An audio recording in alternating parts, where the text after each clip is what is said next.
Hi there, Richard here. I got something really useful for you today. If you want to increase your conversions, whether that's having more people book appointments with you, opt into something you're putting out there online, or actually buy your services from you, this is called Pre Suasion. It's from a book that I read the other day. I'll leave a link to Amazon in the description somewhere. But let me give you some points you can take away, make this applicable in your business, make some tweaks, and then walk away today with increased conversions. We did this like 2 days ago. We've already seen better numbers, so this is really exciting, and I want to make a video about it to kind of document what we did.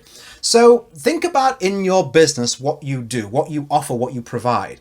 Isn't it way easier to assist someone in a decision they've already made, something they agree with? If they say, I definitely want your product, or I'm really agreeing with what you're showing me here, isn't it far easier to have them say yes to you, to actually make the sale or to join you or whatever? Of course it is. It's way easier than doing that than it is to try and convince them that they need what you offer. They're not sure, right? That's very hard. Think about in the famous gold rush in the United States. You may or may not have heard this. The people actually digging for the gold didn't make as much as the people who were selling those people pickaxes, spades, and shovels. Why is that?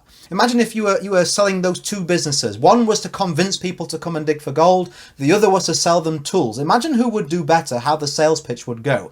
The first person, you've got to convince you to sell your home, bring your family with you, or leave your family behind for months while you come in pursuit of digging for gold, which you may have no idea how to do. There's competition. It was very treacherous to go without getting killed by bandits even going across the states back then, people looking for thieves and that kind of thing.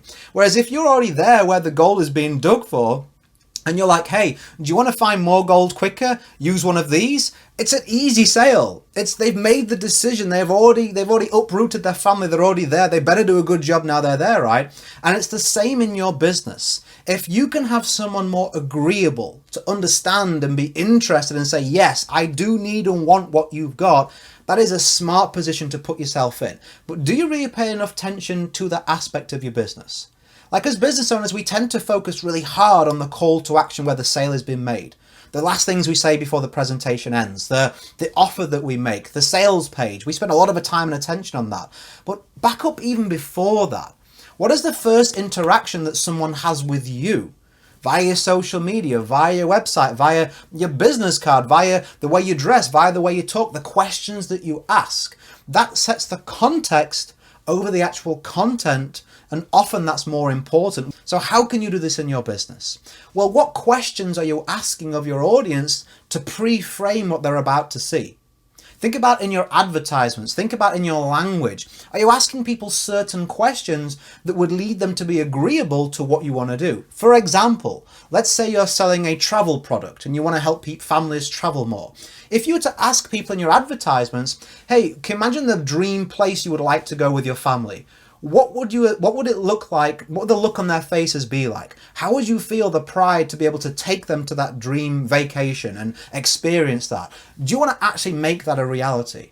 And then go into your sales pitch about your travel products or whatever it may be. Can you see how you've pre-framed that person as opposed to just saying what it is? You're talking more about what it does. Even before they've got there, they're like, yes, travel is important. This experience is important. I really want to make that happen. What could you do in your language to make that happen in your website? So I'll give you a website example. We'll finish on this. He said they did some work with a client who had a sofa company, sold sofas online.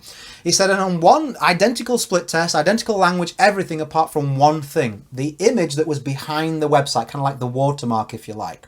On one, it was comfy like feathers, the feathers you would have inside of the cushions, right? On the other, it was lots and lots of pennies, lots and lots of coins. They surveyed the people, split 50-50, one visit here, one visitor there, same amount. They surveyed them after seeing those pages, same language, and said, hey, what is the most important thing you look for when buying a sofa? Guess what happened? Massive spike in the answer comfort for those that had seen the website with feathers on. Massive spike in the answer, a big savings, a good offer for the people who'd seen the coins. Now, how can we make that work in your business? Well, congruence. If your product, what is its main benefit? What is its biggest feature? What biggest thing do you offer to your customers or clients? See if it's you can't be beaten on price and you've got something feathery on your website, you're doing yourself a disservice and your clients. If it's comfort, if you offer, let's say, a high price product and you're showing pennies on your website, people presume it's budget, and there's a mismatch in your audience and the information they're flowing through.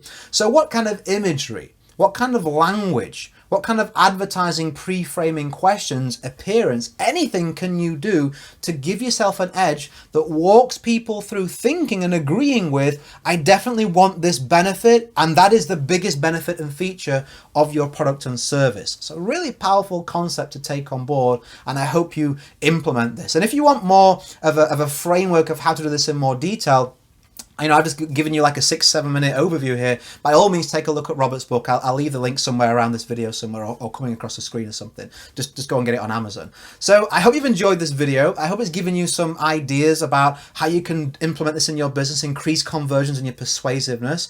Use it in an ethical way, right? You're giving yourself a skill set here. Please be ethical with it. But create a day in the life that counts. Always have more desires than excuse. And if you enjoyed this video, if you gained something from it, consider subscribing to my YouTube channel. I put videos out this like 2-3 times a week sometimes with all these type of tips to improve your business and your performance. I'll catch you really soon. Enjoy the rest of your day, and bye for now.